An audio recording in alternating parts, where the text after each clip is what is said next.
Alexander Ward stood frozen in the grand hallway of his Manhattan penthouse, staring at the envelope in his trembling hands. The handwriting on the front made his blood run cold. Elegant, looping cursive he hadn't seen in a decade. Elena's handwriting. He tore it open with shaking fingers. The letter inside was brief, typed on law firm letterhead, but at the bottom, a single line was written in that same haunting script. Your wife updated her will before she died. You are summoned. The paper slipped from his fingers and drifted to the marble floor. Alexander's reflection stared back at him from the massive gilt-framed mirror on the wall, his face drained of color, eyes wide with something that looked almost like terror. 10 years.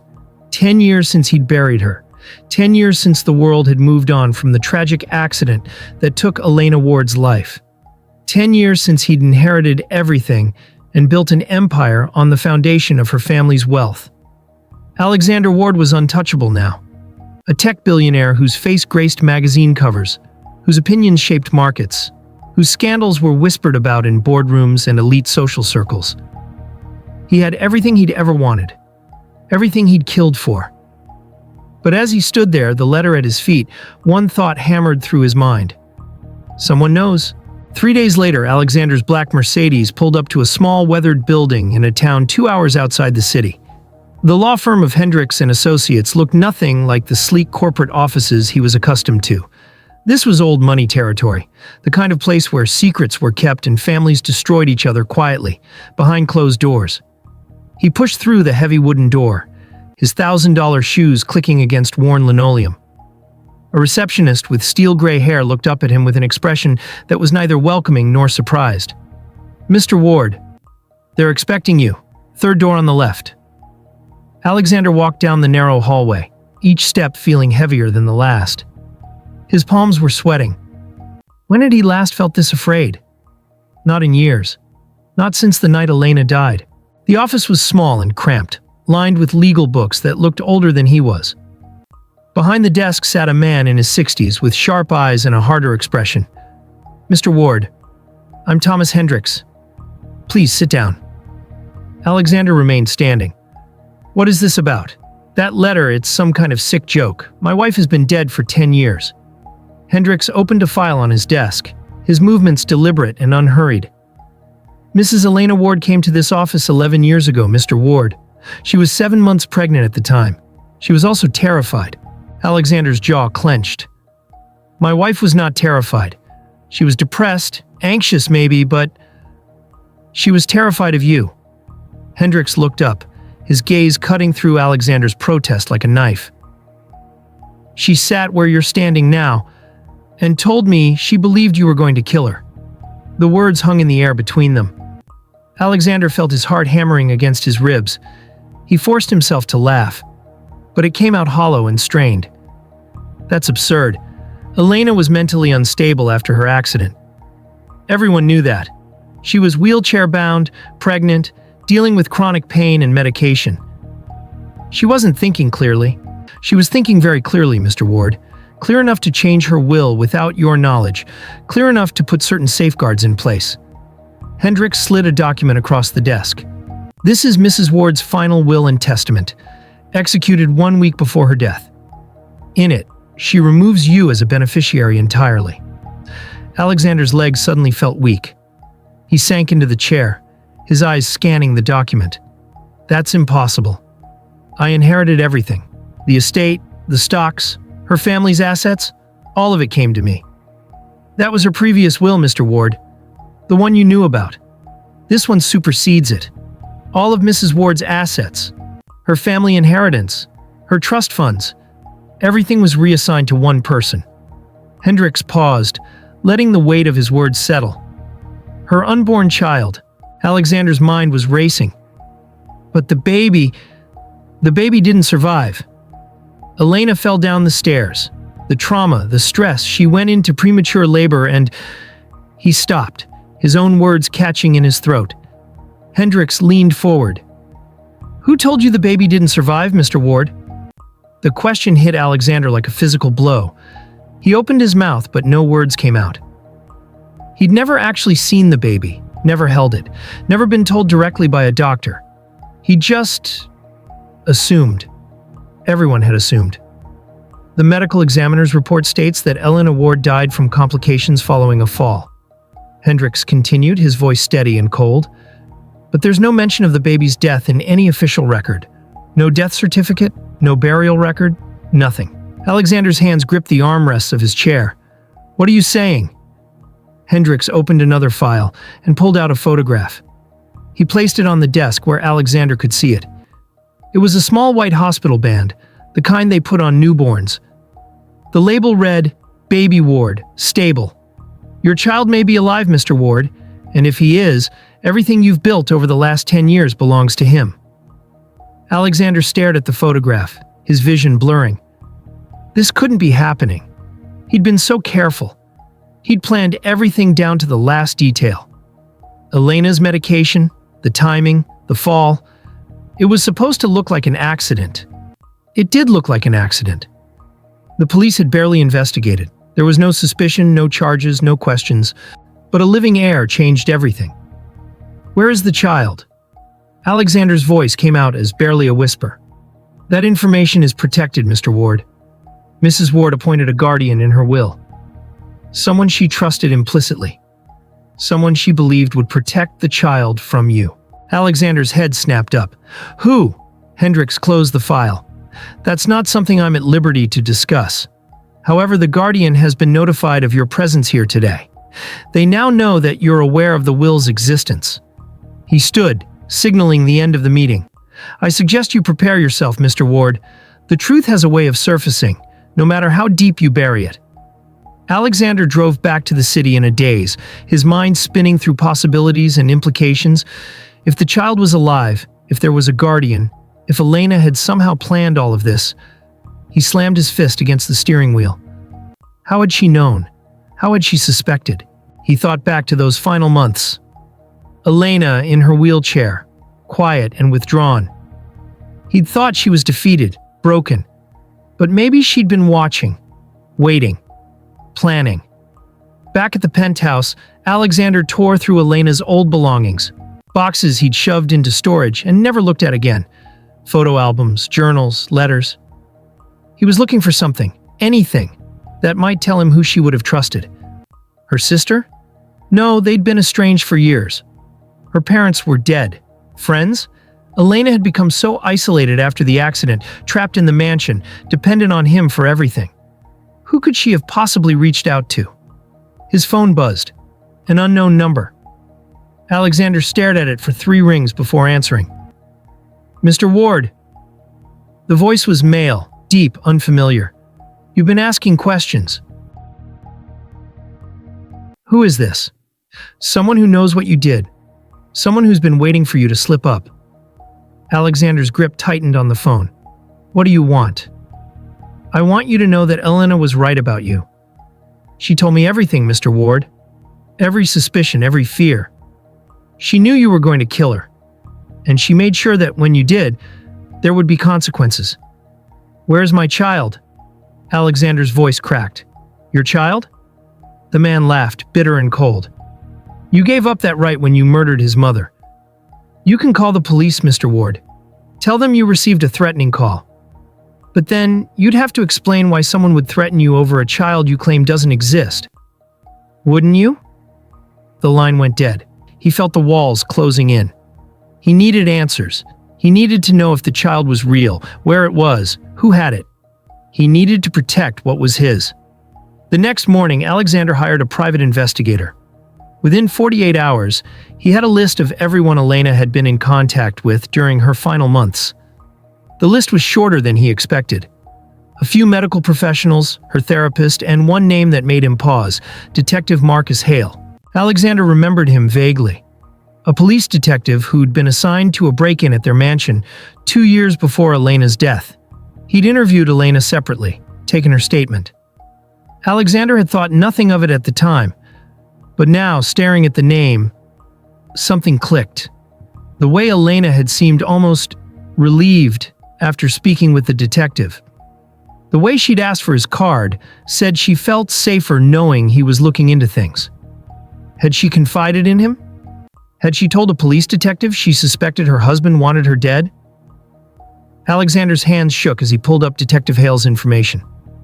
Retired now, living in a small town upstate. The same town where the law firm was located. It couldn't be a coincidence. That night, Alexander couldn't sleep. Every time he closed his eyes, he saw Elena. Not the broken woman in the wheelchair, but Elena as she'd been before the accident. Vibrant, laughing, full of life. They'd been happy once, hadn't they? Or had that been a lie, too? The accident had changed everything. Elena's family had money. Old money, the kind that came with trusts and estates and endless legal protections. When she'd become pregnant, Alexander had seen an opportunity. With Elena gone, he'd inherit everything as her husband. He could finally break free from the shadow of her family name and build something of his own. He'd convinced himself it was mercy. That Elena was suffering. That she'd never fully recover. That she wouldn't want to live like that anyway. He'd made it easy for himself to justify. But late at night, in moments like this, the truth was impossible to ignore. He'd murdered his wife for money. And now that money might not be his at all. His phone buzzed again. Another unknown number. Another text message. Return what is not yours. Alexander threw the phone across the room, watching it shatter against the wall. But the message was already burned into his mind. The next day, he drove to the hospital where Elena had been taken the night she died. The old records building was tucked behind the main facility, a concrete block that looked like it hadn't been updated since the 70s.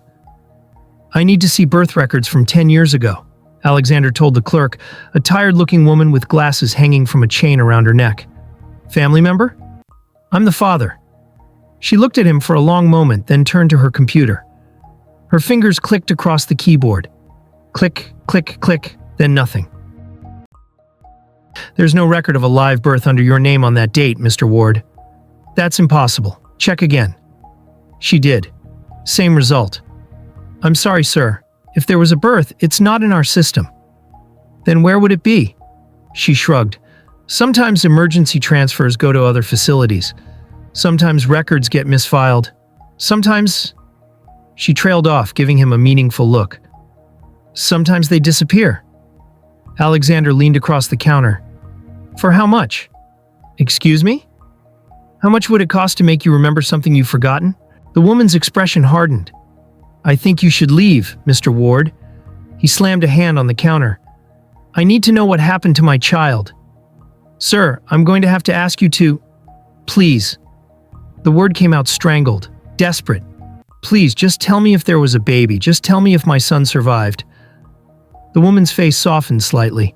She glanced around, then leaned in close. There was a nurse who worked labor and delivery back then. Ruth Coleman.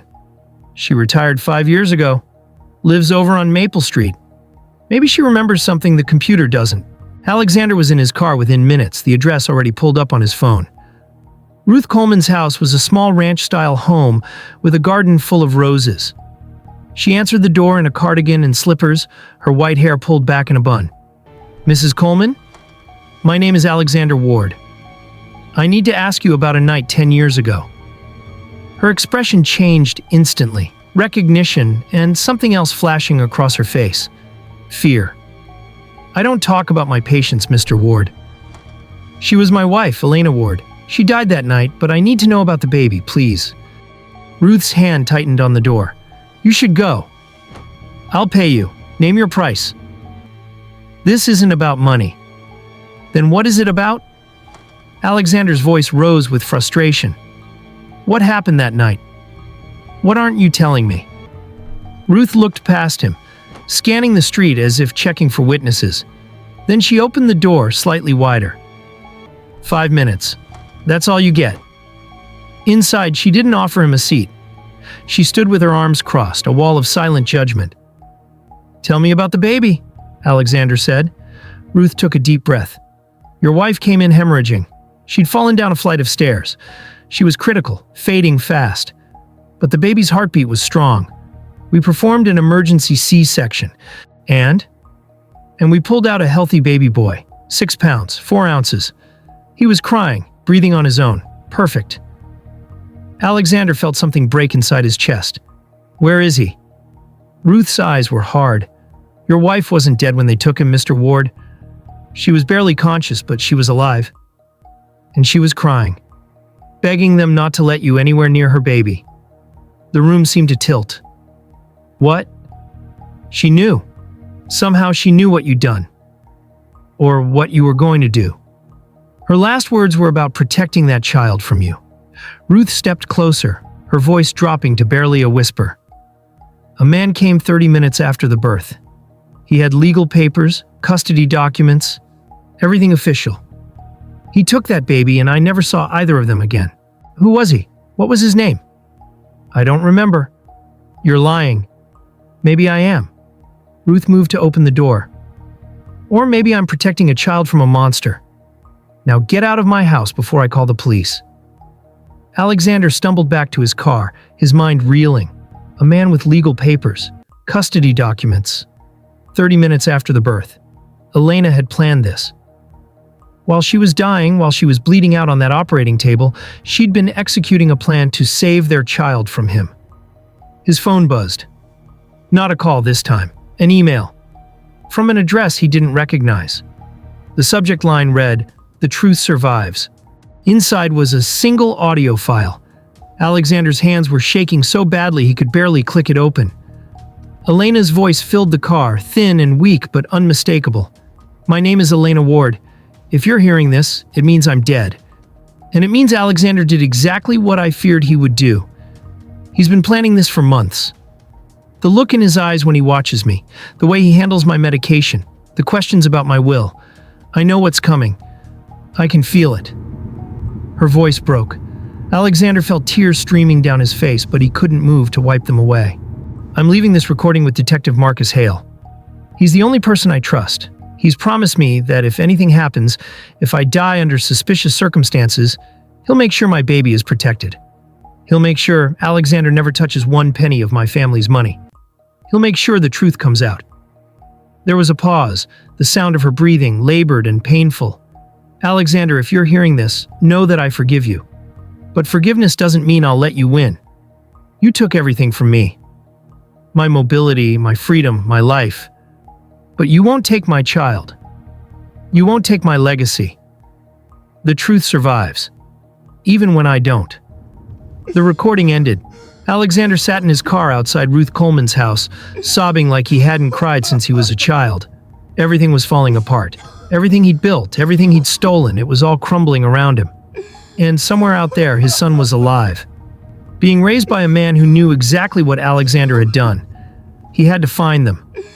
He had to fix this. But deep down, in a place he'd been avoiding for 10 years, Alexander knew the truth. There was no fixing this. There never had been. If you're hooked by this story, make sure to hit that subscribe button now. You won't want to miss what happens next because things are about to get even more intense. Alexander spent the next 3 days in a downward spiral. His assistant noticed, but said nothing. His board members called, but he didn't answer. The empire he'd built was running on autopilot, while its creator fell apart behind closed doors. He hired more investigators, better ones. Ex-CIA, ex-FBI, people who specialized in finding what didn't want to be found. He gave them one name, Marcus Hale. The reports came back within 48 hours. Detective Marcus Hale had retired from the force 8 years ago, just 2 years after Elena's death. He'd moved to a small town called Millbrook. Population 3,000. He lived alone in a house at the edge of town. No wife, no children on record. Nothing remarkable about him at all, except he'd been one of the lead investigators who'd signed off on Elena's death being accidental. Alexander felt sick. The man who'd helped Elena hide their child was the same man who'd cleared Alexander of any wrongdoing. He'd been there from the beginning, watching, waiting, protecting his secret. There's something else, the investigator told him over the phone. Hale's been making regular purchases, kids' clothes, school supplies, sports equipment, all for a boy, age range 8 to 10. Alexander's heart hammered in his chest. You're sure? Credit card records don't lie, Mr. Ward. He's raising a child in that house, and based on the timeline, the age matches perfectly. Alexander hung up and stared out at the Manhattan skyline. His son was alive. His son was being raised by a cop who thought he was a murderer. His son probably believed his father was a monster. The thought should have scared him. Instead, something else stirred in his chest. Something he hadn't felt in years. A desperate, aching need to make things right, even though he knew it was impossible. That night, he drove upstate. No driver, no security, just him and the open road. The closer he got to Millbrook, the harder his hand shook on the steering wheel. What was he going to do?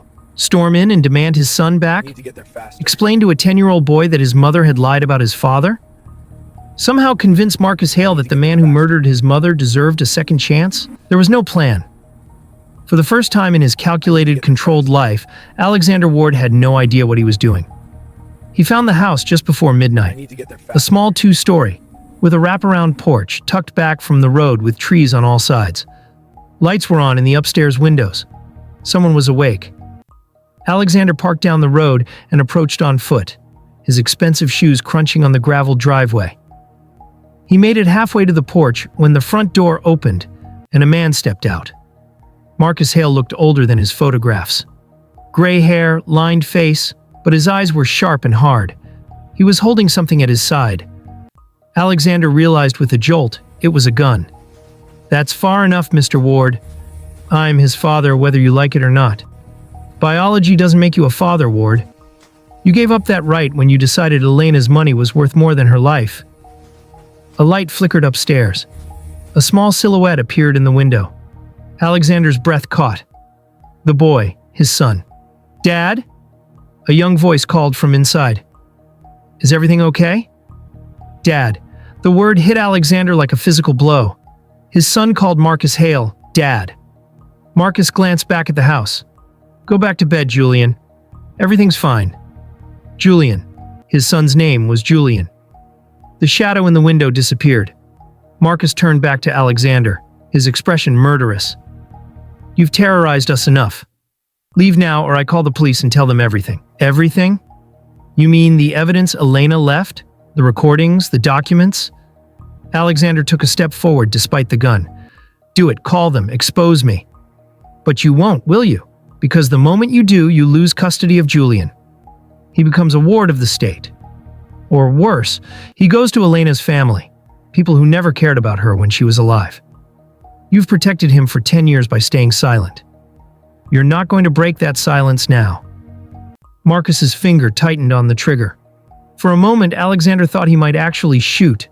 Part of him almost wished he would. "You think you're clever," Marcus said quietly. "You think you figured out the game, but you don't understand what Elena did. She didn't just leave evidence, Ward. She left a trap, and you walked right into it." Before Alexander could respond, headlights swept across the driveway. A car was coming up the road. Marcus lowered the gun slightly, his eyes never leaving Alexander's face. The car pulled up behind Alexander's Mercedes. Two people got out.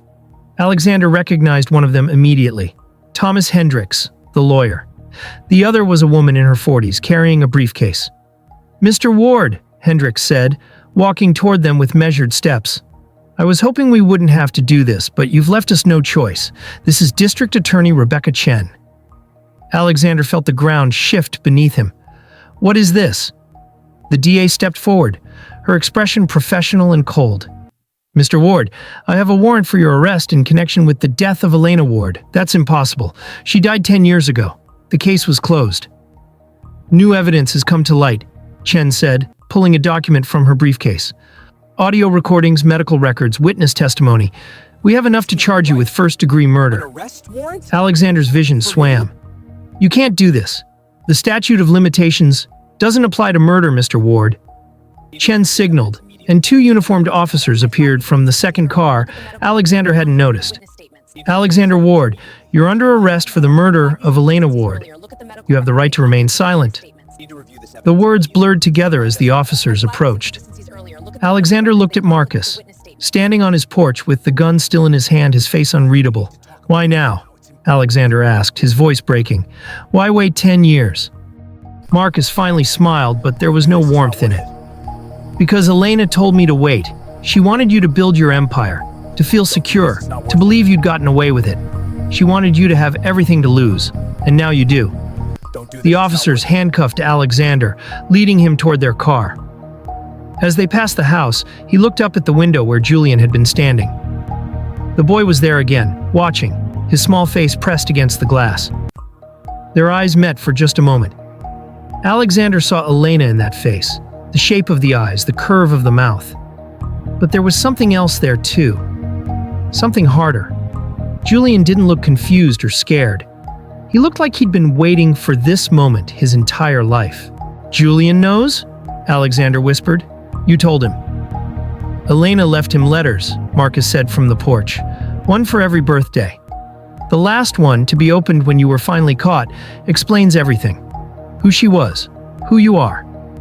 Why did she have to leave him? He opened it 3 days ago, right after you got that letter from Hendricks." Alexander felt something inside him shatter completely. What did it say? That she loved him more than anything. That she was sorry she couldn't be there to watch him grow up. And that someday justice would come for the man who took her away. Marcus paused. She was right. They put Alexander in the back of the police car. Through the window, he watched Marcus put an arm around Julian as the boy came out onto the porch. They stood together, watching. Two people united by love for a woman Alexander had destroyed. As the car pulled away, Alexander's phone buzzed one last time. Another email, another audio file. He opened it with shaking hands. Elena's voice filled the car. This recording was different, stronger, made earlier, before she was dying. "Alexander, when you hear this, it means everything has fallen apart for you. Good, you deserve it. But I want you to know something. I want you to understand what you threw away." Her voice caught, emotional but not weak. "I loved you once, I really did. I imagined a life with you, a family growing old together. When I got pregnant, I thought maybe it would save us. Maybe a child would remind you of what really matters. But then I saw it in your eyes. You looked at me and saw an obstacle. You looked at our baby and saw an inconvenience." A pause, the sound of her breathing. "So I made a choice. I chose our son over you. I chose his future over our past. And I don't regret it, Alexander, not for a second, because the man I fell in love with died long before you killed me. This is just me making sure the monster who took his place can't hurt anyone else." Her voice softened. "I hope someday you understand what you lost. Not the money, not the empire, but the chance to be a father. The chance to know your son. The chance to be human again. That's the real punishment, Alexander. Not prison. Not public shame. But knowing that somewhere out there, Julian is living a beautiful life. And you're not part of it." The recording ended just as they pulled onto the highway, heading back toward the city. Back toward a future that no longer existed. At his arraignment the next morning, Alexander stood in an orange jumpsuit before a packed courtroom. The media was everywhere. The billionaire tech mogul accused of murdering his disabled pregnant wife. It was the story of the decade. The prosecutor laid it out methodically. Elena's audio recordings describing her fears, medical records showing irregularities in her medication, witness statements from Ruth Coleman and other hospital staff. The change will provide a motive. And, most damning, Alexander's own words to Marcus Hale the night before, caught on a recording device Marcus had been wearing. "I didn't know she was pregnant when I..." followed by incriminating silence. Alexander's lawyer stood up to argue, but what was there to say? The evidence was overwhelming. The confession was clear. Bail was denied. The next 6 months were a blur of legal proceedings, each one stripping away another layer of the life Alexander had built. His company's stock crashed. His board voted him out. Partners abandoned him. Friends disappeared. The penthouse, the cars, the private jets, all of it was frozen, tied up in legal proceedings as Elena's estate was finally properly settled. And through it all, Alexander sat in a cell, thinking about Julian. The trial lasted 3 weeks. The prosecution brought 42 witnesses. The defense brought none. How could they? Alexander's own words had convicted him. When the jury came back after only 4 hours of deliberation, Alexander already knew. Guilty on all counts. First-degree murder, fraud, a dozen other charges that didn't matter anymore. The judge sentenced him to life without parole. As they led him away, Alexander looked back one last time at the gallery. Marcus Hale was there, sitting in the back row. and next to him, for the first time since that night on the porch, was Julian. The boy was 11 now, almost 12. Taller. His face had lost some of its childish roundness. He looked so much like Elena, it was almost unbearable. Julian didn't look angry. He didn't look triumphant. He just looked at Alexander with a kind of quiet certainty, the look of someone who'd seen justice done and could finally move on. Alexander wanted to say something, to apologize, to explain, to beg for forgiveness he didn't deserve. But what words could possibly bridge the chasm between them? So he just looked at his son one last time, memorizing his face, and then turned away. Marcus put his arm around Julian's shoulders as they stood to leave. The boy leaned into him, this man who'd been there for every birthday, every nightmare, every milestone. This man who'd earned the title Dad through a decade of love and sacrifice. 6 months later, Alexander sat in his prison cell reading a newspaper article. The headline read, "Elena Ward's estate finally settled. Son inherits $400 million fortune." The article detailed how Julian Ward, now 12, had been awarded his mother's entire estate. A trust had been established, managed by his legal guardian, retired Detective Marcus Hale. The money would fund Julian's education, his future, and various charitable foundations established in Elena's name, focusing on domestic violence prevention and support for disabled women. At the bottom of the article was a photo. Julian and Marcus cutting the ribbon at the opening of the Elena Ward Center for Women's Safety. Both of them were smiling. Both of them are looking forward, not back. Alexander folded the newspaper carefully and placed it on his bunk. He had 40, maybe 50 years left if he was unlucky. 40 years to think about what he'd done. 40 years to live with the ghost of the woman he'd murdered and the son he'd abandoned before he was even born. The guard came by with mail. One envelope, expensive paper, no return address. Alexander opened it with shaking hands. Inside was a single photograph. Julian at his middle school graduation, cap and gown, holding his diploma. On the back, in Marcus's handwriting, "He's going to be okay. Elena made sure of it." Alexander stared at the photo until lights out, his thumb tracing the outline of his son's face. Then he carefully placed it under his pillow and lay in the darkness, thinking about a woman who'd beaten him from beyond the grave and a son he would never know. The truth had survived, just like Elena promised. And Alexander Ward, for the first time in his life, understood the real cost of what he'd done. Not the money, not the freedom, not the empire, but the irreplaceable, irretrievable loss of love he'd destroyed with his own hands. In another part of the state, Marcus tucked Julian into bed even though the boy insisted he was too old for it. They'd spent the evening at the new center, watching grateful families receive help that Elena's money now provided. "Do you think she'd be proud?" Julian asked, his voice quiet in the darkness. Marcus sat on the edge of the bed. "Your mom? She'd be so proud of you she'd burst. You know that, right?" Julian nodded, but his eyes were distant. "Do you think he thinks about me? My biological father?" Marcus chose his words carefully. "I think he probably thinks about you every day. But thinking isn't the same as deserving. You understand that?" "Yeah." Julian was quiet for a moment. "I'm glad I have you, Dad." Marcus felt his throat tighten. Even after 10 years, the word still got him. "I'm glad I have you too, kid. Now get some sleep. Big day tomorrow." As Marcus closed the door, he paused in the hallway, looking at the framed photo of Elena he kept on the wall. It was from before the accident, when she was still full of life and hope. When she still believed in second chances. "We did it," he whispered to the photograph. "Just like you planned. He's safe. He's happy." And the bastard got exactly what he deserved. The photo didn't answer, but Marcus felt a warmth in his chest, a sense of peace he hadn't known he was missing. Elena's plan had been perfect. Wait 10 years. Let Alexander build his empire. Let him feel secure. Then bring it all crashing down when he had the most to lose. Justice delayed, but not denied. Marcus walked downstairs to his office and opened the safe. Inside was the last piece of Elena's legacy. A sealed envelope marked, "To be opened only if Alexander Ward attempts to appeal his conviction." He didn't know what was inside. Elena had told him he wouldn't need to know unless Alexander tried to fight the verdict. But knowing Elena, it was probably the final nail in any coffin Alexander tried to build. Marcus closed the safe and locked it. With any luck, it would stay sealed forever. Alexander would accept his fate, serve his time, and Julian could grow up without the shadow of his biological father hanging over him. The house was quiet now. Peaceful. This was the life Elena had fought for with her last breath.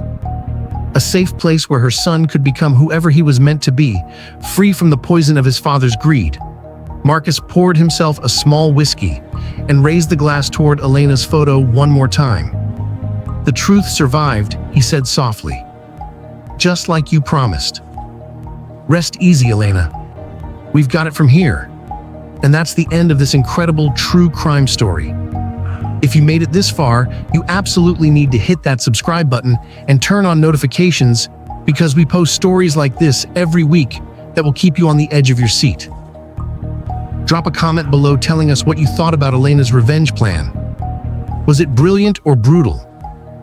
And don't forget to smash that like button and share this video with someone who loves a good mystery. Justice might be delayed, but it's never denied. Thanks for watching, and remember, the truth always survives. See you in the next one, and tell us where you are viewing from.